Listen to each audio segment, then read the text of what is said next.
Assalamualaikum warahmatullahi wabarakatuh. Perkenalkan, nama saya Intan Mulia Ewangga dari jurusan Kimia Fakultas Sains dan Informatika Universitas Jenderal Ahmad Yani. Di sini saya akan menjelaskan tentang instrumen UV visible serta implementasinya terhadap elusidasi struktur metabolit sekunder alkaloid. Ini adalah salah satu contoh tipe dari alat spektrofotometri UV visible. Spektrofotometri UV vis adalah pengukuran serapan cahaya di daerah UV dan sinar tampak. Untuk daerah UV sendiri yaitu berada pada rentang panjang gelombang 200-350 nanometer dan untuk sinar tampak berada pada panjang gelombang 350-800 nanometer. Serapan cahaya UV vis mengakibatkan transisi elektron, yaitu elektron-elektron dari keadaan dasar menuju ke energi yang lebih tinggi. Kemudian, di sini ada beberapa kegunaan spektrofotometer UV vis. Dapat digunakan untuk analisa kuantitatif maupun analisa kualitatif. Untuk analisa kualitatif, kita harus memperhatikan beberapa hal, yaitu kita harus membandingkan lambda maksimum, membandingkan serapan, daya serap, serta membandingkan spektrum serapannya. Prinsip kerja UV vis yaitu sesuai dengan hukum Lambert-Beer, di mana suatu cahaya monokromatik yang dilewatkan ke suatu media atau larutan, maka sebagian cahaya tersebut akan diserap, dipantulkan, dan sebagian lagi akan dipancarkan.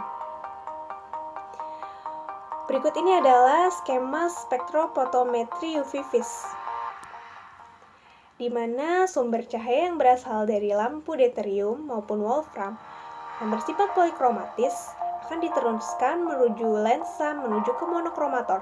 Monokromator ini yaitu berfungsi untuk mengubah cahaya polikromatis menjadi cahaya monokromatis atau cahaya tunggal. Berkas cahaya dengan panjang gelombang tertentu kemudian akan dilewatkan menuju sampel yang mengandung zat dalam konsentrasi tertentu. Oleh karena itu, cahaya yang diserap ini akan diabsorpsi. Cahaya yang dilewatkan kemudian diterima oleh detektor, yang selanjutnya akan dihubungkan menuju readout. Penjelasannya adalah sebagai berikut. Kemudian, di sini ada komponen alat untuk spektrofotometer UV vis. Sumber cahaya. Untuk spektrofotometer UV vis ini memiliki dua sumber cahaya, yaitu bisa digunakan lampu hidrogen maupun lampu deuterium. Untuk monokromator, ini berfungsi mengubah cahaya polikromatis menjadi monokromatis. Monokromatis yang sesuai dengan yang kita inginkan atau yang akan kita analisa. Monokromator sendiri terbuat dari bahan yang berbentuk prisma. Selanjutnya tempat sampel. Tempat sampel ada dua bentuk. Yang pertama bentuknya silinder atau bulat, yang kedua itu seperti berbentuk kotak. Syarat bahan yang dapat dijadikan kuvet adalah tidak dapat menyerap sinar yang dilewatkan sebagai sumber radiasi dan tidak bereaksi dengan sampel atau pralut. Kemudian selanjutnya detektor. Detektor berfungsi untuk mengubah tenaga radiasi, arus listrik, atau pengubah panas lainnya, dan biasanya terintegrasi dengan pencatat atau printer. Tenaga cahaya yang diubah menjadi tenaga listrik akan mencatat kuantitatif tenaga cahaya tersebut. Selanjutnya yang terakhir ada readout. Readout ini adalah suatu sistem yang menangkap besarnya isyarat listrik yang berasal dari detektor. Kemudian di sini ada beberapa istilah mengenai yang terkait dengan spektrofotometer UV visible. Di antaranya yaitu ada chromophore. Chromophore adalah gugus fungsional yang mengabsorpsi radiasi ultraviolet.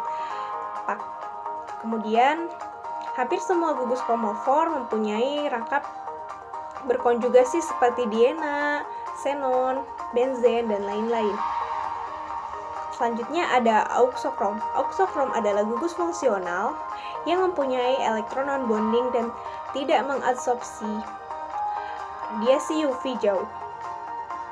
Di sini juga ada pergeseran batokromik, yaitu pergeseran ke arah frekuensi rendah atau lambda lebih panjang atau redshift. Kemudian selanjutnya ada pergeseran hypsokromik, yaitu pergeseran ke lambda yang lebih pendek atau blue shift.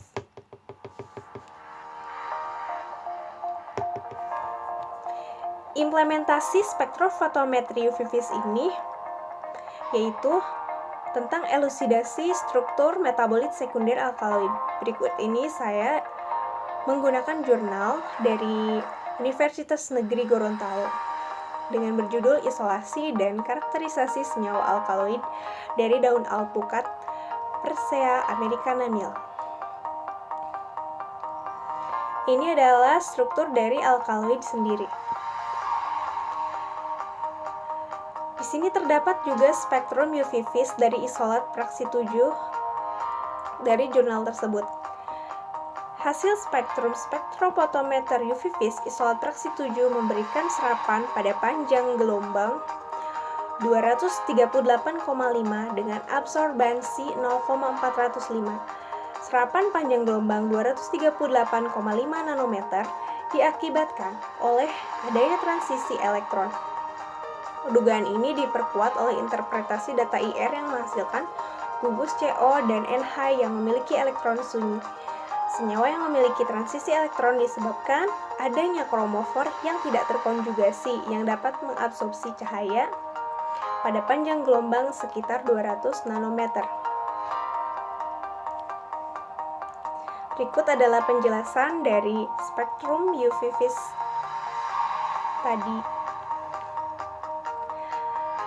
Kesimpulannya, berdasarkan hasil penelitian dan pembahasan yang diperoleh, bahwa isolat fraksi 7 dari daun alpukat Persea americana Mill yang ada dalam ekstrak kental metanol diduga merupakan senyawa alkaloid aromatik.